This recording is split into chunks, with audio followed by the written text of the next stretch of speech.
Querida familia, vamos a hablar del fundamento bíblico de la espiritualidad del Sagrado Corazón de Jesús. Cuando yo veo una imagen del corazón de Jesús, lo primero que me sugiere es ternura, amor. No en vano, en los países occidentales, en España, cuando alguien le quiere decir a una persona que la quiere mucho, le dice: te entrego mi corazón. Pero es que el término corazón es profundamente bíblico. En hebreo se dice lep. Y de hecho aparece en uno de los mandamientos que todos los judíos repiten 2 veces al día, al amanecer y al atardecer. Y es el famoso Shema, que viene escrito en el libro del Deuteronomio. Amarás al Señor tu Dios con todo tu corazón, con toda tu alma y con todas tus fuerzas. Claro que yo siempre me he preguntado que si la obligación nuestra es amar al Señor con todo nuestro corazón, es por una razón. Que Jesucristo, que Dios, me ama a mí absolutamente tan bien, con todo su corazón, con toda su alma y con todas sus fuerzas. Evidentemente, en el Antiguo Testamento, Dios no tiene una representación humana y está prohibida cualquier tipo de representación porque la Shekinah o manifestación de la presencia de Dios es inmaterial.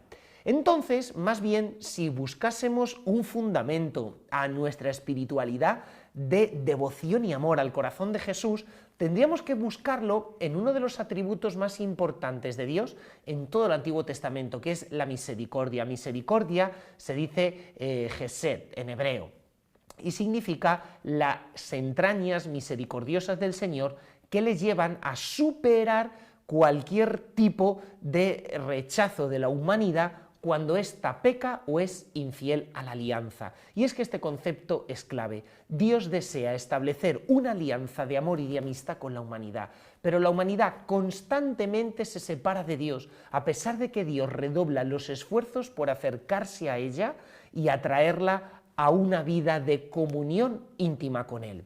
El episodio fundamental de esto, en primer lugar, es el diluvio, cuando Dios sella su pacto con Noé y dice no querer volver a destruir más la humanidad porque los pensamientos del corazón humano son malos, son inicuos desde su juventud. Es decir, Dios se da cuenta que el corazón humano es siempre corto y que no hay un amor profundo. Pero, de hecho, la traición vendrá cuando nada más sacar a Israel de Egipto, el pueblo de Israel peque en el capítulo 32 del libro del Éxodo, adorando a un becerro de oro. Es en ese momento cuando Dios trae el perdón al pueblo y justo después de la adoración del becerro de oro hay una nueva revelación del nombre de Dios a Moisés. Vosotros sabéis que Moisés vio a Dios en una zarza ardiente que ardía sin consumirse y que en ese momento Dios le revela su nombre a Moisés, su nombre propio: yo soy el que soy, en hebreo Eyeh, Asher Eyeh. Pero después del pecado del becerro de oro, Moisés le pide a Dios: muéstrame tu gloria, y en ese momento Dios dice: te diré mi nombre, y añade la revelación que ya le había dicho antes en la zarza ardiente con otra cosa: yo soy el Dios Rahum ve Chesed, paciente y misericordioso, Erefafayim, es decir, lento a la ira y de gran piedad, que prolonga su misericordia de generación en generación. Es decir, Dios añade a su nombre un atributo, una característica, y es que es rico en misericordia. Es algo tan bonito y que nos llena de tanta esperanza contemplar la misericordia de Dios, porque significa que a partir de ese momento el pecado jamás tendrá la última palabra en la historia de salvación, porque siempre tendremos unos brazos misericordiosos, los de Dios, tendidos a la humanidad, y la posibilidad de que la humanidad expíe su pecado. Efectivamente, poquito después, en el libro del Levítico, capítulo 16, Dios da una de las instituciones litúrgicas más importantes a Israel, que es el día del Yom Kippur, el día de la expiación. Quizá muchos de vosotros, familiarizados con el mundo judío, habréis oído alguna vez hablar de esta fiesta. Significa que a través de la expiación, del derramamiento de sangre de una serie de animales que se sacrifican de forma ritual, Dios concede el perdón al pueblo. Con lo cual,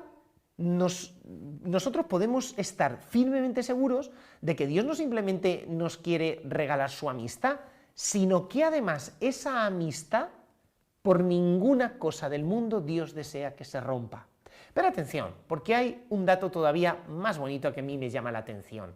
A veces, cuando se nos presenta la moral bíblica, tendemos a pensar que el cristianismo es un conjunto de normas, como por ejemplo el código de circulación. Yo no puedo superar en una autovía en España los 120 kilómetros por hora, porque si no me sancionarán. Y a veces pensamos que los mandamientos divinos son algo así, pero cuidado, porque no podemos hablar de espiritualidad al corazón de Jesús si antes no captamos en profundidad lo que sucede en el monte Sinaí. Mirad, la revelación del monte Sinaí, cuando Dios da la ley, los 10 mandamientos al pueblo de Israel, no es simplemente enseñar una serie de normas, no.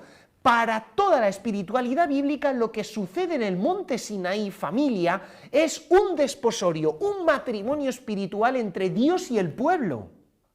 Por lo tanto, ¿qué significa? Que mi fidelidad a la ley es mi fidelidad a un amor esponsal a Cristo. Y de ahí, en los profetas, por ejemplo, en los 2 capítulos del profeta Isaías, primeros, en el capítulo 16 de Ezequiel, en el capítulo 2 de Jeremías, en el capítulo 54 de Isaías, lo que vamos a ver es que el pecado se equipara a un adulterio. ¿Cuándo hay un adulterio? Bueno, pues cuando una mujer o un marido se son infieles mutuamente, una de las partes. ¿Qué significa que la moral es vista como un adulterio? Mejor dicho, la falta de moral, el pecado. Pues que Dios te ama apasionadamente. Esto quedará en los profetas tan marcado, hasta tal punto, ¿no?, que se habla de que el pueblo de Israel se prostituye cuando no es fiel a la amistad con Dios. Lo vemos en el profeta Oseas, lo vemos en el profeta Jeremías, lo vemos por todas partes, porque ¿qué reclama Dios de su pueblo? El corazón. Dios no quiere simplemente el cumplimiento exterior de una ley, y esto también aparece en los profetas, sino el amor apasionado del corazón, un corazón enamorado profundamente de Él. Esto lo vemos también en un libro de la Biblia, que es como la crème de la crème, la joya, la corona del Antiguo Testamento, que es el Cantar de los Cantares, que nos narra el amor, las canciones de amor que se lanzan un novio y una novia. La novia simboliza el alma, el corazón humano, mientras que el novio es Dios que nos ama con un amor esponsal. Dicho de otra forma, la vocación del hombre en esta vida es el amor y la entrega completa del corazón a Dios. Y eso que todavía no hemos pasado al Nuevo Testamento, pero ¿os dais cuenta de la riqueza y profundidad que tiene el Antiguo Testamento? Que de principio a fin la misericordia es el atributo más grande de Dios. Y que además de ser el atributo más grande de Dios, es lo que Dios pide de nosotros. Amarás al Señor tu Dios bekol levabeja, que quiere decir en hebreo con todo tu corazón. Es increíble.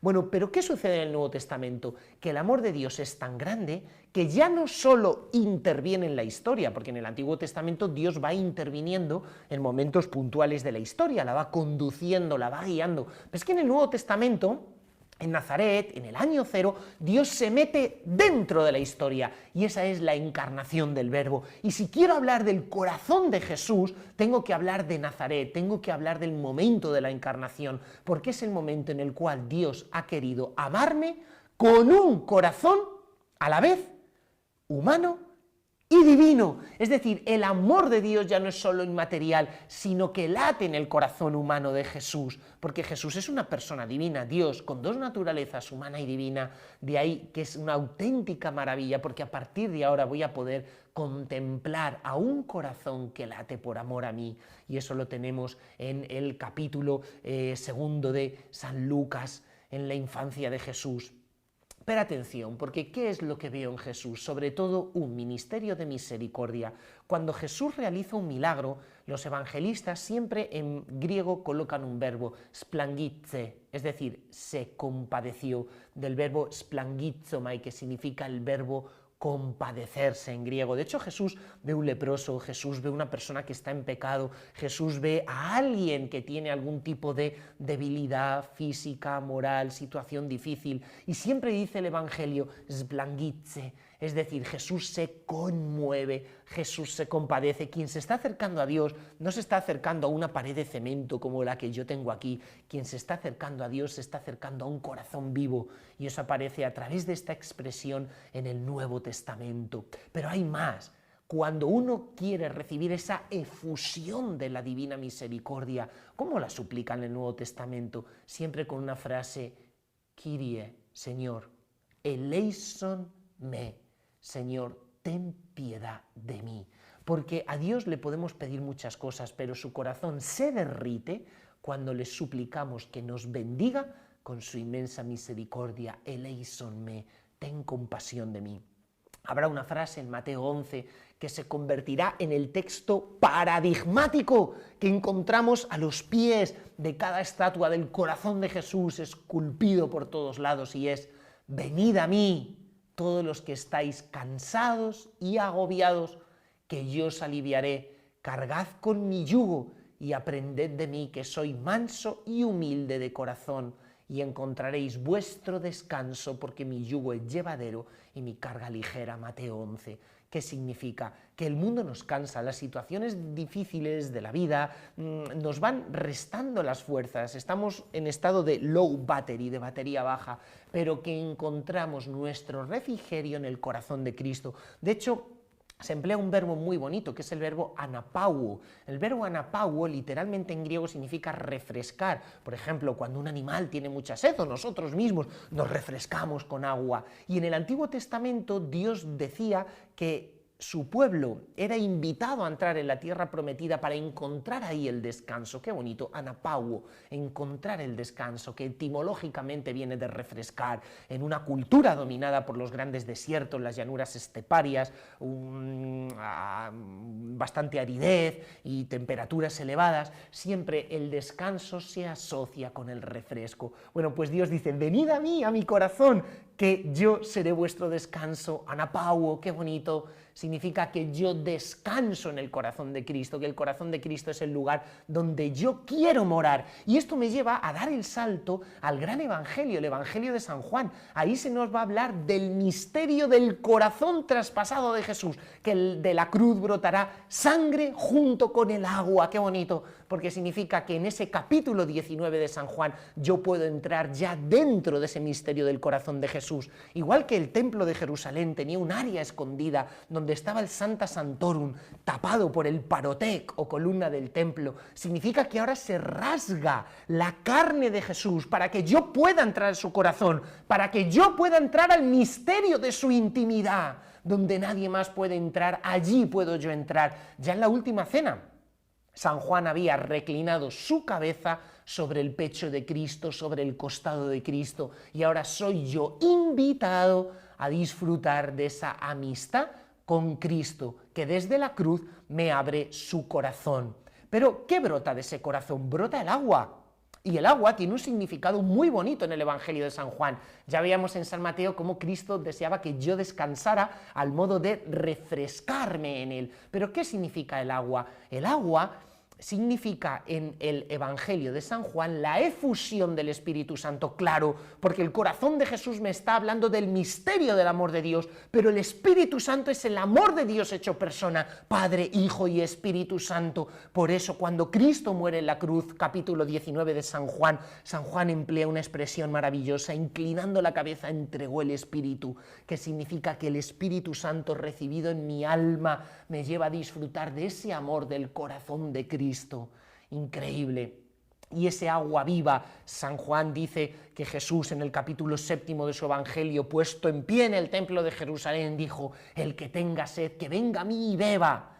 El que lo desee, que tome el agua de la vida. Y dice San Juan, esto lo decía por aquellos, por el Espíritu Santo que habían de recibir aquellos que creyeran en él. Ese es el agua viva. Jesucristo me quiere dar el agua viva que emana de su costado y que tengo que ir a beber en su corazón. Es lo que le dijo también a la samaritana en el capítulo 4 de San Juan, cuando le dijo a la samaritana: si conocieras el don de Dios y quién es el que te pide de beber, Él te daría, tú lo suplicarías y Él te daría el agua viva. Bueno, pues ese es el misterio del corazón de Cristo, que me quiere dar agua viva. Ahora, ¿qué busca Jesús de mí? Desde la cruz dijo: tengo sed, tengo sed. Un amor que no es amado y requiere reparación por nuestros pecados.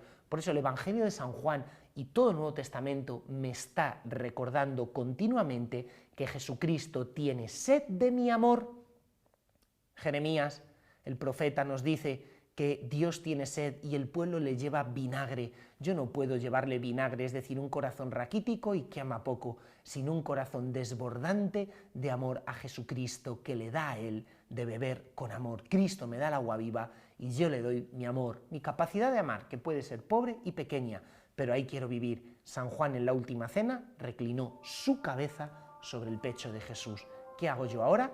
Pues creer en este corazón divino y humano que me ama hasta el extremo y quiero vivir siempre colocando mi cabeza sobre su pecho. Pues querida familia, continuad con nosotros en estas catequesis sobre el corazón de Jesús.